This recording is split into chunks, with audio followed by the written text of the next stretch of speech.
Leslie here, Zazoo Plazz, with the August 31st, 2025 Zazoo Plazz report. We had to go do a couple of things. This is actually take two. Mercury's not retrograde anymore. It's going into Virgo. But my flower over here. Oh, I got lots of stories this week. We might run over a little. We'll see. We'll see. Labor Day weekend. Oh boy, 22nd Sunday. I got so many stories to tell. See, this is the thing. What is it? Oh, it's 2:30 in the afternoon roughly. My neighbor's out, so I can speak freely. I heard the dog, and then she went out, clump, clump, clump. So I can talk. You gotta wear the white. Can't wear white after Labor Day, right? If you were a teenager, 20-something in the 80s, you'll remember that's the way it was. I mean, more so for like my mother and mother-in-law's generation, you know.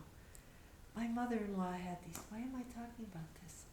I think of white pants, I think of her. Even though I wore white pants like a lot when I was a waitress in the 80s, and I had to wear white pants and a red shirt to work every day. And then I had to clean it. I had to come back and clean it in the tub in Rhode Island at our summer place because we didn't have a washer and dryer.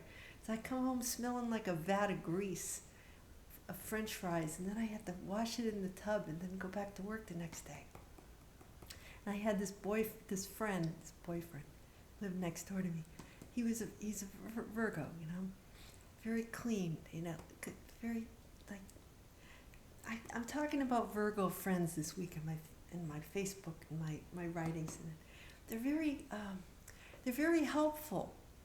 You know, I'm a Scorpio though. I don't want people washing my clothes. I come home from work, I put my clothes in I went to like shower, change, and then I come back and my mom and my aunt were upstairs and they heard me scream. They're like, oh, what happened? You know, he was downstairs washing out my underwear and my stinky clothes in the tub with like woolite or something. And I said, what are you doing? So I was 17 at the time. Yeah. It was the summer before my freshman year in college, and I was working, like afternoons at this Greasy Spoon, you know, little place, making, you know, cabinets, like milkshakes and stuff. And he was, let's see, so he was 2 years older than me. So whatever, he's like, what? I have a sister. He has an older sister. He says, I washed her clothes all the time. I'm like, I'm not your freaking sister. I don't want you touching my clothes. Especially those clothes. He didn't think anything of it. So this is kind of the message for today. This is kind of the vibe I'm feeling. And you know, I've got Pluto conjunct Uranus in Virgo, and I get to around now through, you know, the first couple weeks in September, Sun is hitting my Uranus and my Pluto. It's Pluto is deep. It's like, you know, it's that time of the year when I want to doom scroll and I want to go deep into things that are upsetting and, you know, like crises and things, because I want to respond to that energy. You know, I'm naturally the kind of person you want around when, you know, during an apocalypse, because I will be calm. Because in all of my lifetimes, I think I've seen so much crap, so much. I'm just like, meh, you know, I mean, it's terrible, but I watch these, and you know, this time of year in September, you start seeing you start the replays and things of you know, it's terrible, the things that, you know, in the 21st century, you know what I'm talking about. You know, but I'm careful about it. Like, I think that at the turn of between the 20 to like around 2000, 2001, the way we viewed events in the world was so different than now. You know, people came together in a spirit, after 9/11, 2001, people came together in a spirit of, why am I talking about this? It was very different, a very different feel, and everyone was praying and going to, all the, first responders were coming from everywhere. And so my son's a firefighter, so that we took him for his 13th birthday, 2016. As a family, we all went into New York City and we went up in the new tower, and we took the boys to the 9/11 Memorial Museum. And that's where, our youngest son, he saw the fire trucks and the actual things, preserved. He was so overcome that it was part of his, decision that he wanted to go into firefighting. Of course, he's an Aries. But, he's been wearing fire hats since he was 3 years old. His godfather's a firefighter. But, this particular time, and then he ended up going back there with his, with his local crew. When he was in Fire Explorers, they took the kids, they were boys and girls, took them to the museum, and they met with actual NY, the firefighters from New York, and that was an experience he'll always remember. But it's that kind of, how did I get on this? But it's that flavor of Virgo season where you want to sort of go down low, like humble yourself and serve and clean and really, it's not a time like Leo is a time for, beating your chest and going, me, and, me. There's a coming down to where, and then also we have Mercury's in Virgo now. So, it's a time that we want to talk about in that style. We want to speak in more humble ways. Mercury's squaring Uranus. It's going to square Uranus. So that's like sudden communications, or maybe things will take a sudden turn in communications, right? A square with Uranus. Uranus is sudden. And, it also rules like technology, so, there could be some of that. Uranus is going retrograde in Gemini. Gemini is an air sign, so, there's that. Venus is in Leo. Saturn's going retrograde tomorrow, back into Pisces. So today, I thought since it's Labor Day weekend, it'd be a good time to sort of go to the beach, one last blast for Labor Day. So that's kind of the flavor of the song. It's also coming up on our oldest son's 25th birthday, Labor Day. I actually went into labor on Labor Day, which was when we found out when the baby was due. We had a big laugh about it, his dad and I, because, we said, going into labor on Labor Day, now wouldn't that be funny? And I did. You just can't make this stuff up, right? I think that's why I do humor, folks. The universe has been having fun with me since I was born, and I was born on the Day of the Dead, of all souls. So anyway, go figure. I went into labor. It was Labor Day night. Labor Day, and then it was like a false alarm. But while we were there, we went in, and it was like Braxton Hicks or something. It's like fake, kind of like I was talking about the difference when you hear tragic things today versus 20 years ago. There's a different, feel to it. You know what I mean.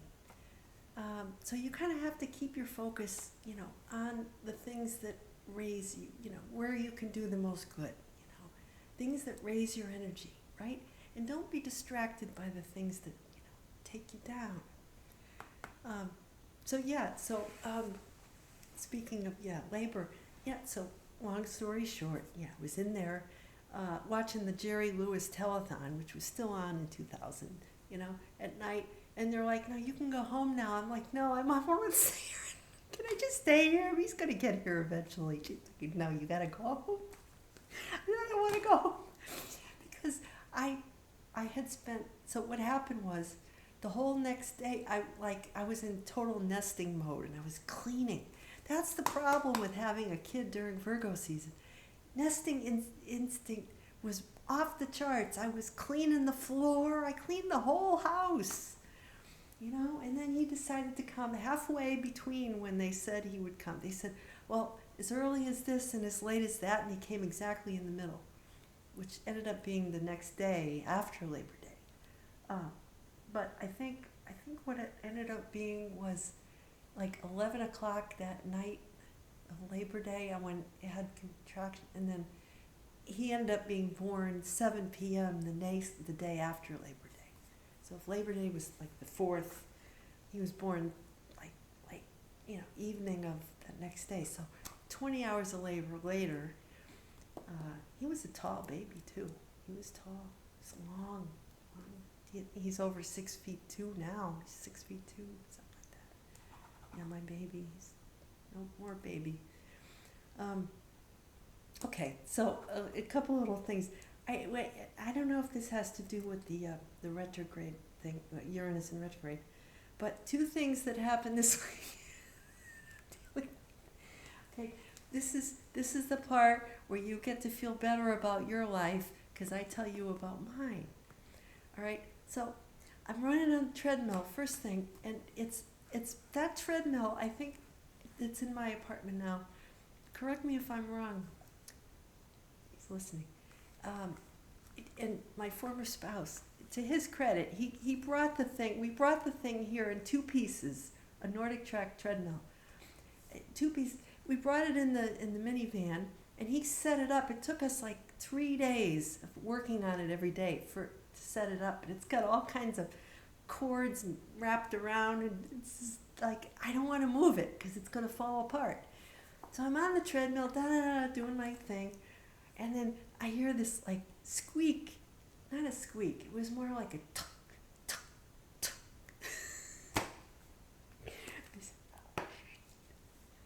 Oh, it's held together by duct tape and spit. I was hoping I could, just get it to last through, when I have to go and move early next year, and then I can just sell it, give it away or something, and then, maybe get a new one. I'm like, I'm gonna have to turn my music up louder so I don't hear that sound. I don't know what it is. I looked at the belt, I looked at everything, and I said, well, maybe it's been there for a while and I just never noticed it because I had my earbuds on. Anyway, and then the other thing that happened, it's like the little rubber thingy that holds the antenna, keeps it from whacking around. It's kind of eroded, the little black rubber thingy. And I said, I'm driving in my place. I'm like, what the heck? I'm playing my music, driving, doing errands. I said, whack, whack, whack. I said, it was sort of like a duck, duck, duck, duck, duck, duck. I said, what the hell is that? I said, oh, it's the antenna. So I'm like, I'm either going to have to like duct tape it on or put super glue, or, I don't really want to go and have it to the dealer, have it replaced, or the mechanics. I said, I'm going to have to shove something in there to keep it steady, like some rubber, and maybe they have some like stuff you can pour in there, and it reminded me of this story.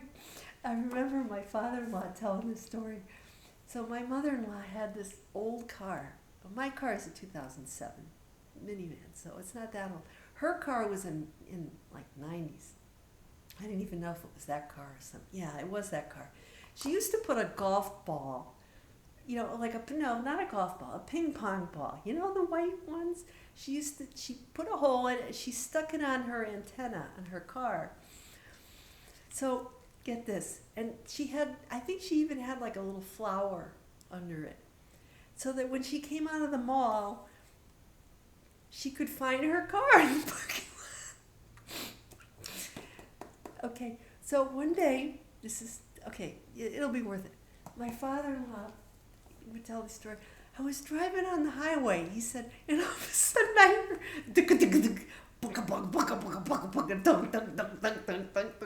and he's like, he pulled over,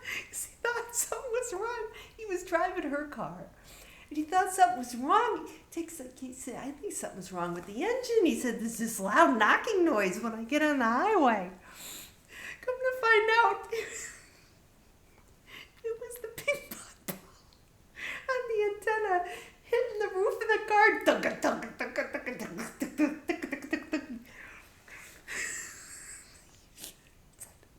What the?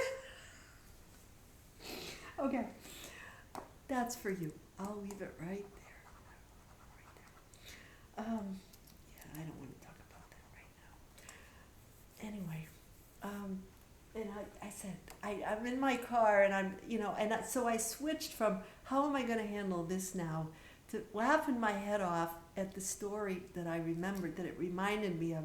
And I said, well, that's my angels telling me not to take myself so seriously, because these things are not serious problems. Imagine how happy he was when he found out that it wasn't an engine knock or something falling apart. It was actually the ping pong ball. So if you're going down in your life and you're thinking everything is falling apart, maybe it's just the ping pong ball hitting the roof of your car. Anyway, Sirach, in the Old Testament, part of the Greek Old Testament, not in the Hebrew Bible, the book of Sirach. I looked it up, how to pronounce it. The little lady with the lips said, Sirach, Sirach, Sirach. You know the lips?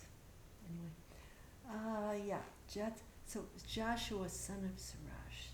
So basically, there's some serious Virgo themes in this book. Even though it was written about 180 BC by this guy Ben Sirach, right? Ben. Okay.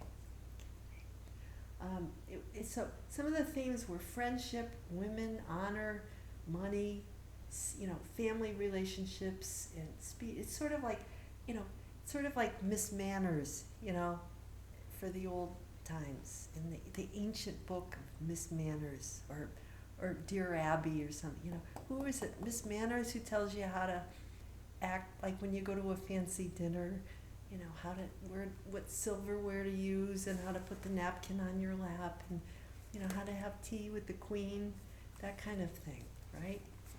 So we know how important it is to have manners.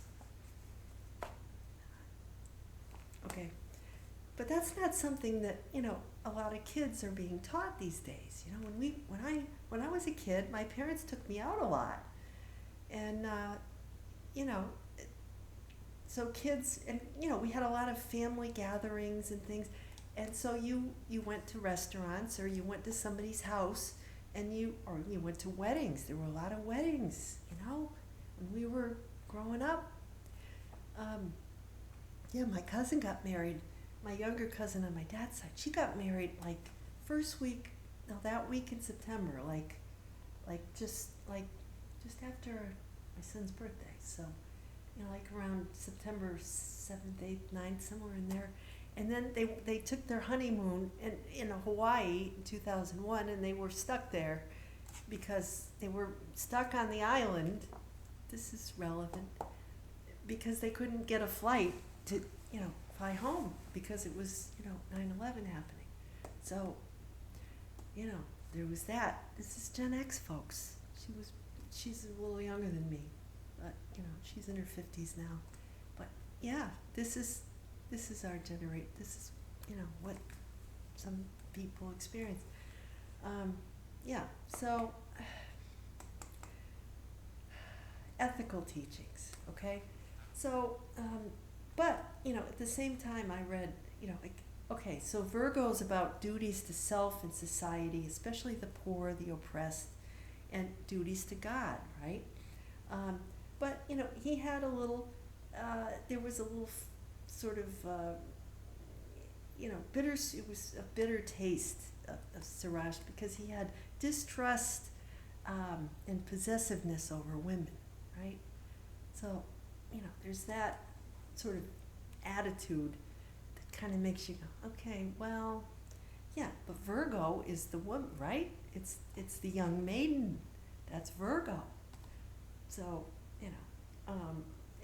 but Virgo women are, yeah, they're a little shy, on the shy, humble side, but they're independent, intelligent, trustworthy, and very neat and organized. And they're also, fond of animals. They're kind to animals. So, can't go wrong. Virgo women, I was just writing about my friend who was born today. She's, 60 now. Happy birthday to her. Typical Virgo, and into healthcare, right? She went to work in healthcare on the financial side of it, like the, medical billing and all that kind of stuff. That's very Virgo, healthcare. So it says, anyway, this Sirach guy, he did say, conduct your affairs with humility, and you'll be loved more than a giver of gifts. Yeah, and the greater you are, the more humble you should be, which is, the greatest of all will be the servant of all, right? Jesus said that. And this is the quote, what is too sublime for you, seek not. It's a little clue about the song for today. Search not for things beyond your strength. So it's funny how we came from Leo, and that's all about strength, and then Virgo is kind of like, yeah, you know what? It's not all about you. Take some of that strength and give it back. Help somebody. So there's that, and it says water quenches a flaming fire. So that's kind of like Saturn moving from Aries back into Pisces, water. So it's a time, and then I guess we're headed into some kind of eclipse season. So it's time for reflecting, cleaning up that stuff that you said you were going to clean up over the summer, organizing, time to get out the file folders with the little matching color-coded tabs, time to get creative, make some plans, but be flexible. Don't get too fixed, because, you never know. Have a plan B. So the psalm is, God, in your goodness, you have made a home for the poor. So it's talking about God being, father of orphans, defender of widows, the weak, the lowly, the needy, rain showering on the dry, barren land, right? Virgo is, you're getting close to the harvest, but everything's parched at the end of August, right?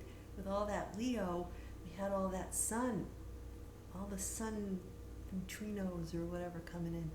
And, we've been getting a lot of rain this week here in Connecticut. We've been getting, the land is parched. We need rain. So,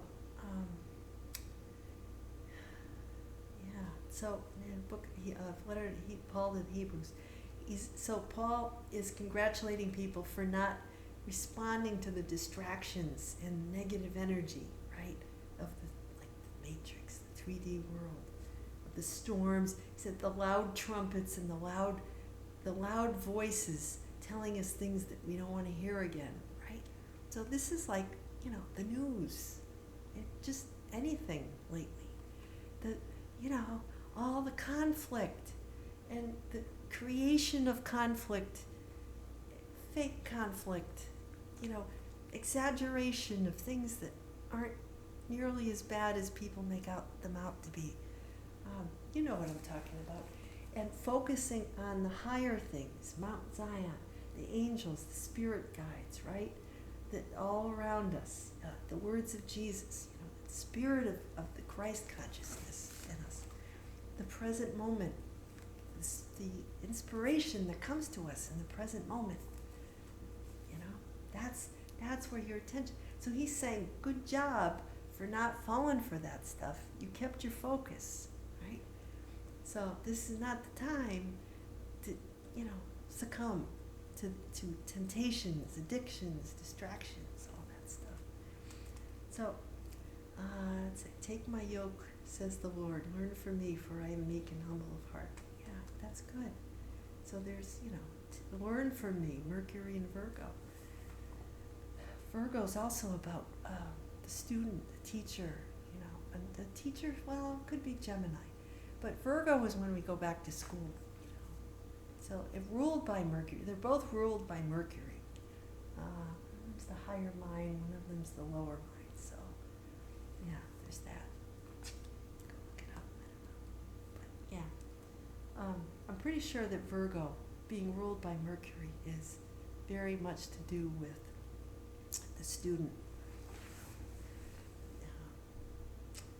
Yeah, and okay, so Luke 14. We're back to Luke again. So Jesus he's been invited to dinner at the house of a prominent Pharisee. It was, like the priests, the noble, the scribes, the priest class at the time. All right. So, and he was observing, how people acted in terms of seating themselves at, at this. Well, you picture a long table, right? How they chose where they were going to sit. So he told a little story. Parable. Ding, ding, ding. Speech. Okay. So he talks about, told the story of a wedding banquet. He says, he says, when you're invited to a banquet, wedding banquet, don't go and sit in the highest place. Like when you go to a wedding, and that would be like the family of had the wedding party, it has a table, and then you have tables organized. Usually the front tables are the close family, and then, like if your mom makes you invite your ex-boyfriend and his fiance because your parents are friends with his parents, they go at the back table along with your college roommate and her husband, the ones who put you at the kids' table at their wedding 5 years ago with the crazy uncle and a bunch of other people that they didn't know what to do with, so they stuck you there because you were single at the time. That's where you go and sit. You go sit at the table with the bachelor uncles and the miscellaneous losers and children. I'm always at the kids' table. That's, and actually, I'd rather be at the kids' table because that's more fun than being, and even today, at my mother's memorial luncheon, all my mother's family, they sat at one big table. There was no room for me. I had to but I sat with, my husband, my kids, and my dad's family.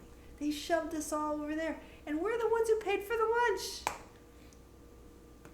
And I went over to, say a couple of words. They're like, okay, Zazoo, that's enough. They're like,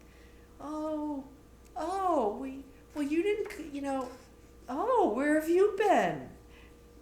Do you ever get this? Okay, where have you been? I've been sitting in exile over there in the nosebleed seats. I had done a little video, of pictures of my mom, and I put that on and let it run. And I threw some cards on the tables to let people write their memories. And I had a nice dinner, and I enjoyed the people I was with. You have to release your expectations because people grieve in different ways, and they needed to be with themselves, together with their own people. I'm their people, but I'm not really. Whatever, I'm those people. Maybe you can relate. Okay, Zazoo, that's enough. Okay, so he says, Jesus says, when you have a dinner, right, don't invite all your wealthy friends, people that you want to network with, because they'll probably invite you back. He said, no, invite people who most likely won't be able to repay you. People who are, poor or lame or somehow, can't repay you. So you'll get your good, repayment later, right? What you sow, you reap. this is karma, right? So pride is the thing. That's Leo. You know, the dark side of Leo is pride. So, you know, this is like the flip side. Virgo's the flip side of pride. Virgo is like Mother Teresa, you know. So, all right. So I thought, you know, since it's the last weekend of the summer, we would do a sublime song. It's my kid, you know, it's ska punk. My kid, the younger one, that's the kind of music he likes to play with his band. Like ska punk, reggae, you know, but rock kind of. And no, he doesn't really like hip hop. It's more like metal, fusion with ska punk. I don't really know. I don't know. I don't know. They scream a lot. He plays the bass and they scream a lot. That's all I know. Yeah. Anyway, that's why they're out in the country now. Only they're gonna bother the donkeys and the chickens. Anyway, yeah. So "Bad Fish" is the song by Sublime. It talks about, get me off of this reef, you know. There's water, you know. You look at the video. There's the guy, the lead singer, Bradley Noel. Unfortunately, you know, a Gen Xer born in 1968. We lost him at age 28. So, you know, that was sad.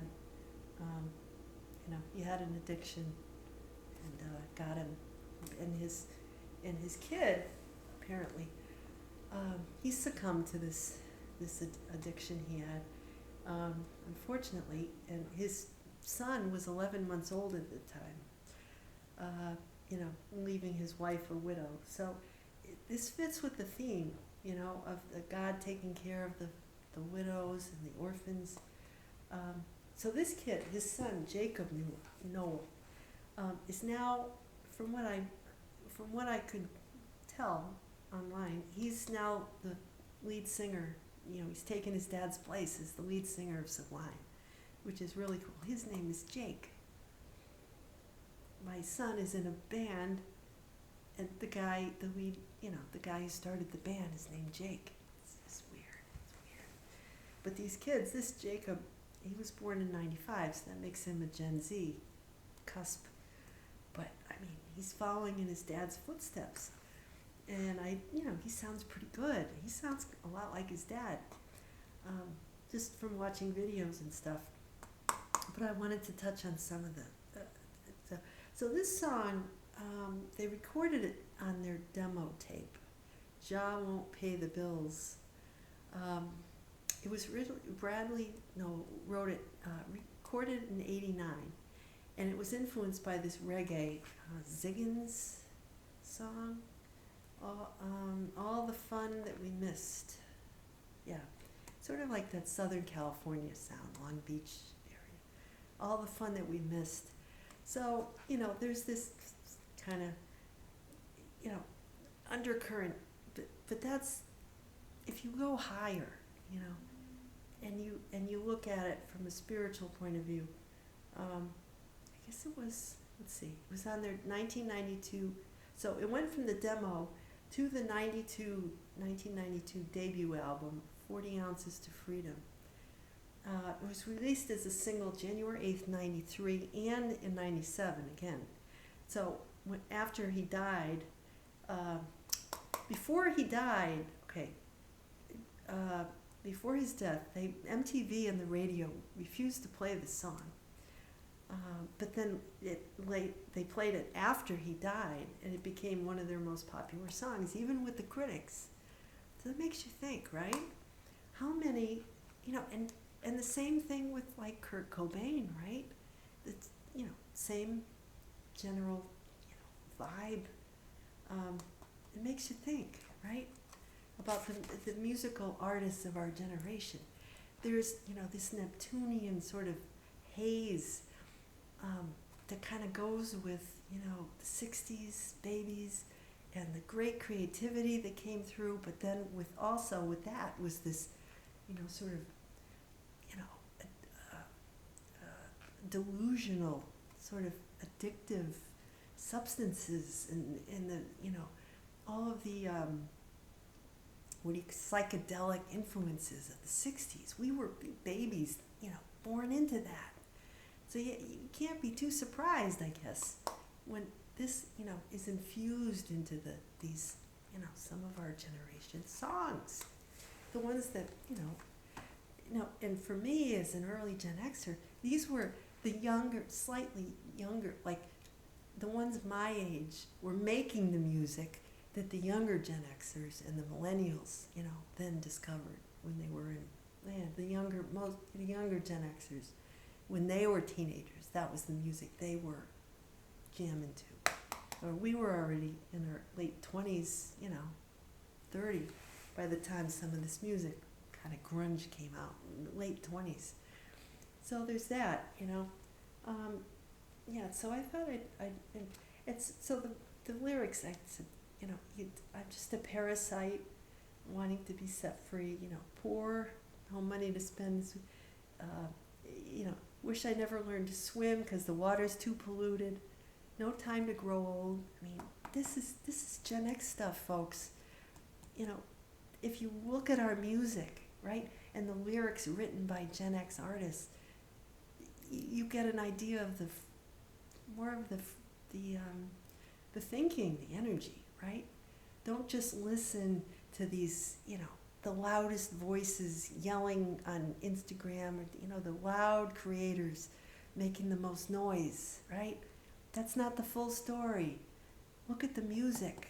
Listen to the music. You'll hear it. You'll hear it. Listen to me.